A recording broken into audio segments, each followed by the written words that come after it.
In her brass-bound room fair Danae, as well endured her separation from the heaven's light, a prisoner hidden in the chamber like a tomb, although she, too, came from a noble line, and she, my child, had in her care the liquid-streaming golden seed of Zeus.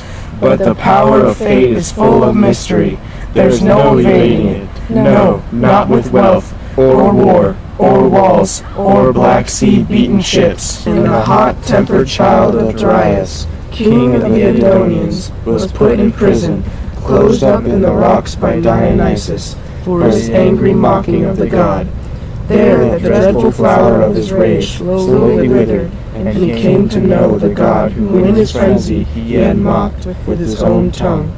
For he had tried to hold in check women in that frenzy inspired by the god, the Bacchanalian fire. More than that, he made the muses angry, challenging the gods who love the flute. Beside the black rocks where the twin seas meet, close to the place where Ares dwells, the war god witnessed the unholy wounds, which blinded the two sons of Phineus, inflicted by his savage wife. The sightless holes cried out for someone to avenge those blows, made with their sharpened comb and blade-stained hand. In their misery they wept, lamenting the wretched suffering sons of a mother whose marriage had gone wrong, and yet she was an offspring of an ancient family, the race of Rectius, raised far away, in caves surrounded by her father's winds. Glorious child, a girl raised with horses, across steep hills, child of the gods, but she too, my child, suffered much from the immortal fates.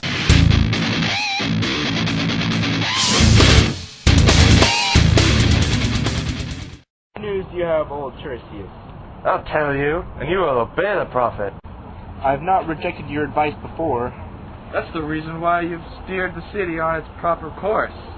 From my experience, I can confirm the help you give. Then know this. Your luck is once more on fate's razor edge. What you just said just makes me nervous. You'll know, once you hear the tokens of my art. As I was sitting in my ancient place, receiving omens from the flights of birds, who all come there where I can hear them, I note among those birds an unknown cry, evil, unintelligible, angry, screaming. I knew that they were tearing at each other with murderous claws. The noisy wings revealed that all too well. I was afraid, so right upon the blazing altar, I set up burnt offerings. But Hephaestus failed to shine out from the sacrifice dark. Slim poured out onto the embers, oozing from the thighs, which smoked and spat, while it was sprayed high up into the air, and the melting thighs lost all the fat which I'd been wrapped in. The rites had failed. There was no prophecy revealed in them. I learned that from this boy, who is my guide. As I guide other men, our state sick your policies have done this. In the city our altars and our herbsters have been defiled. All of them, with rotting flesh brought there by birds and dogs from Oedipus' son, who lies there, miserably dead. The gods no longer will accept our sacrifice. Our prayers, our high bones burned in fire.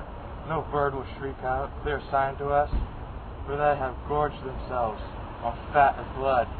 For a man who's dead, consider this, my son, all men make mistakes. That's not uncommon. But when they do, they're no longer foolish, or subject to bad luck if they're trying to fix the evil into which they fallen. Once they give up their intransigence, men who put their stubbornness on show invite accusations of stupidity, make compensations to the dead. Don't ever stab a man who's just been killed. What's the glory of killing a dead person? One more time.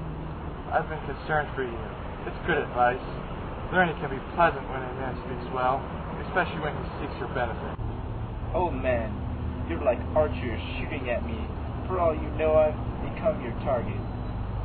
Even prophets have been aiming at me. Alas, does any man know or think about? Think what? What sort of pithy comment thought are you about to utter? How good advice is valuable, worth more than all possessions. I think that is true. As much as foolishness is what harms us most. Yes, that's the sickness now infecting you. I have no desire to designate a prophet when I speak.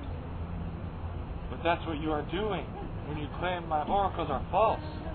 The tribe of prophecy, all of them, are fond of money. And the kings?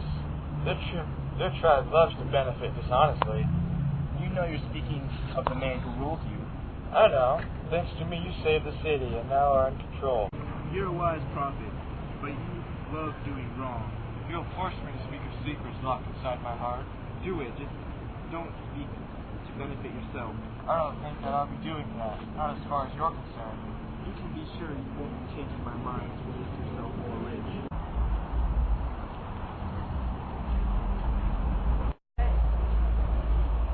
My lord, such dreadful prophecies, and now he's gone.